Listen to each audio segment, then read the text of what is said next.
Assalamualaikum warahmatullahi wabarakatuh. Alhamdulillah, wassalatu wassalamu ala rasulillah wa ba'd. Sahabat tafsir Quran dirahmati Allah Ta'ala, sahabat pagi kita kali ini tentang salah satu unsur yang tidak boleh kita lupakan untuk membentuk keluarga sakinah adalah bagaimana antar anggota keluarga itu harus saling memperhatikan kewajiban satu sama lain. Ya, keluarga itu ada yang keluarga kecil, keluarga inti, nuclear family, yaitu ayah, ibu, anak, ya, saudara kandung, itu keluarga inti. Ada juga yang disebut dengan keluarga yang luas, extended family, yang dalam Al-Quran itu disebut dengan al-ashirah, ya, atau al-aqrabun, kerabat, ya. Dalam keluarga besar, anggota keluarga itu di samping keluarga inti terdapat juga kerabat, yaitu al-aqrabun. Islam menggariskan adanya konsep mahram dan ahli waris. Juga menegaskan bahwa kerabat termasuk anggota keluarga. Apalagi dengan adanya pernikahan, maka anggota keluarga itu bertambah luas, ada mertua, menantu, dan saudara ipar. Dalam hal ini, Islam menggariskan kewajiban antar kerabat selain keluarga inti. Yang pertama adalah berbuat baik dengan para kerabat. Ya, suami harus baik kepada ipar-iparnya, kepada mertuanya, ya, kepada saudara-saudara dari mertuanya. Demikian pula sebaliknya, istri harus baik, berbuat baik, ya, kepada ipar-ipar dari suami dan juga kepada mertuanya, kepada orang tua suami dan semua kerabat daripada keluarga suami itu. Nah, ini harus ada saling timbal balik, hubungan yang baik. Ya, tidak bisa terjadi hanya dari satu pihak saja, tetapi kedua-duanya, masing-masing pihak harus menunjukkan itikat baik untuk senantiasa saling menghormati, saling mengasihi dan saling mengayomi. Ya, kadang-kadang keluarga kita tidak memerlukan bantuan orang lain. Ya, tetapi yang paling penting adalah bagaimana agar kerabat atau keluarga luas itu, al-aqrabun, extended family itu tidak ikut campur terhadap urusan-urusan keluarga inti. Nah, ini yang paling penting. Jadi, untuk mewujudkan itikat baik kita kepada kerabat, maka jangan sampai kita ikut campur terhadap urusan internal keluarga orang lain, ya, yang ada di dalam lingkungan kerabat kita. Biarkan persoalan mereka diselesaikan sendiri secara mandiri, ya.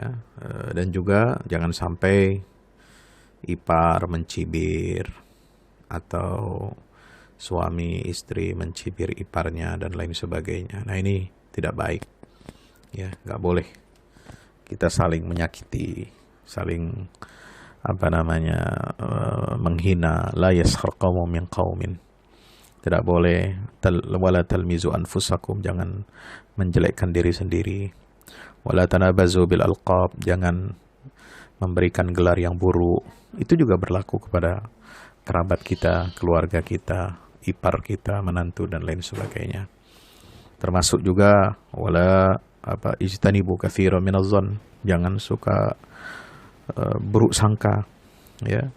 Wala tajassasu, jangan mencari-cari kesalahan ke saudara, ipar, menantu, mertua dan lain sebagainya. Wala yaghtab ba'dukum ba'dha, jangan ghibah.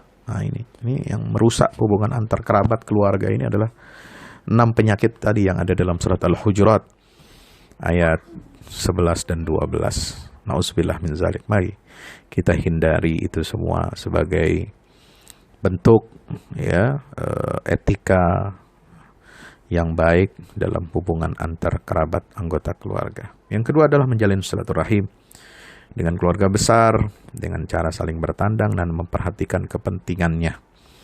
Ya, itu pun kalau kita silaturahim jangan malah jadi ajang untuk gosip, membuka aib, ya, kekurangan istri atau suami kita sendiri. Nggak boleh. Bersilaturahimlah dengan baik, dengan sopan, dengan etika yang benar, menjaga rahasia, ya, urusan internal keluarga kita masing-masing. Ya, bersilaturahim jangan dengan cara yang mungkar, tapi harus dengan cara yang ma'ruf. Yang ketiga adalah membantu dan menyantuni keluarga yang memerlukan, baik kebutuhan materi, pendidikan, keamanan, penghargaan, kasih sayang, maupun dalam memecahkan masalah-masalah yang dihadapinya. Yang keempat, mengajak dan mengingatkan agar memiliki komitmen terhadap Islam, dinul Islam ini. Agar kita tetap mengimani, mengetahui, mengamalkan, mendakwahkan, dan memperjuangkan Islam. Nah ini, jadi silaturahim kita harus kita isi dengan ini. Ya, alangkah baiknya kalau silaturahim itu diisi dengan apa? Pengajian, silaturahim keluarga dengan pengajian keluarga, saling memberikan tausiah, tawasau bil haq, tawasau bis sabr. Ya, saling mengingatkan untuk komitmen terhadap Islam. Ya, iman, ihsan, ya, mengamalkan ajaran agama dan mendakwahkan serta memperjuangkan Islam. Yang kelima, memberikan hak-hak waris sesuai dengan haknya. Itulah ya, ringkasan dari penjabaran firman Allah Subhanahu wa taala ya, dalam Al-Qur'an surah Al-Baqarah 215, yas'alunaka madza yunfiqun qul ma anfaqtum min khairin falil walidain wal aqrabin wal yatama wal masakin wabnis sabil wa ma taf'alu min khairin fa innallaha bi'alim. Ya, mereka bertanya tentang apa yang mereka nafkahkan. Apa saja harta yang kamu nafkahkan adalah diberikan kepada ibu bapak, kaum kerabat, anak-anak yatim, orang-orang miskin, dan orang-orang yang sedang dalam perjalanan. Dan apa saja kebaikan yang kamu buat, maka sesungguhnya Allah maha mengetahuinya. Wa anzir ashiratakal aqrabin. Tugas dakwah kepada kerabat kita juga jangan dilupakan. Sebagaimana pesan Allah di surah Asy-Syura ayat 214. Allah Ta'ala berfirman, laisal birra an tuwallu wujuhakum qibala al-masyriq wal maghrib, walakinnal birra man amana billahi wal yawmil akhir. Ya. Wal malaikati wal kitab wal nabiyyin wa atal mala ala hubbi dzawil qurba. Bukanlah menghadapkan wajahmu ke arah timur dan barat itu suatu kebajikan, tetapi sungguhnya kebajikan itu ialah beriman kepada Allah, hari kemudian, dan malaikat-malaikat, kitab-kitabnya, nabi-nabinya, dan berikan harta yang dicintai kepada kerabatnya. Surah Al-Baqarah ayat 177. Maka sahabat Rasulullah dirahmati Allah, untuk sanak kerabat, Islam telah memberikan hak-hak waris, juga anjuran memberikan harta warisan kepada kerabat yang tidak mendapatkan bagian ketika membagi harta warisan. Hal itu diisyaratkan dalam surah An-Nisa ayat 7-8. Lirrijali nasibum mimma tarakal walidan wal aqrabun walin nisa'i nasibum mimma tarakal walidan wal aqrabun mimma qalla minhu aw kathur nasiban mafruḍa. وإذا حضر القسمة أولو القربى واليتامى والمساكين فارزقوهم منه وقولوا لهم قولا معروفا. Bagi orang laki-laki ada hak bagian dari harta peninggalan ibu bapa dan kerabatnya. Dan bagi orang perempuan ada hak bagian pula dari harta peninggalan ibu bapa dan kerabatnya. Sedikit atau banyak menurut bagian yang telah ditetapkan. Dan apabila sewaktu pembagian harta warisan itu hadir kerabat, anak yatim, dan orang miskin, maka berilah mereka dari harta itu sekedarnya, dan ucapkanlah kepada mereka perkataan yang baik. Subhanallah.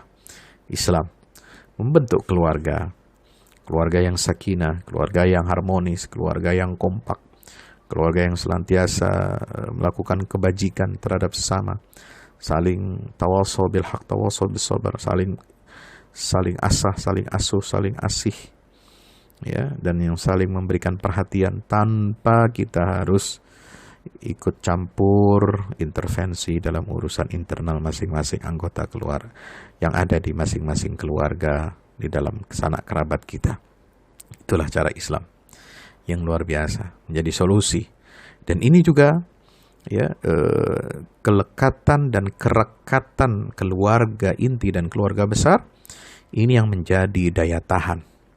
Ya, menjadi salah satu unsur atau aspek yang membentuk ketahanan sosial dan juga ketahanan ekonomi ketika kita menghadapi berbagai macam krisis, terutama krisis ekonomi dan krisis sosial. Mudah-mudahan menjadi perhatian kita bersama. Wallahu a'lam bishawab. Wassalamualaikum warahmatullahi wabarakatuh.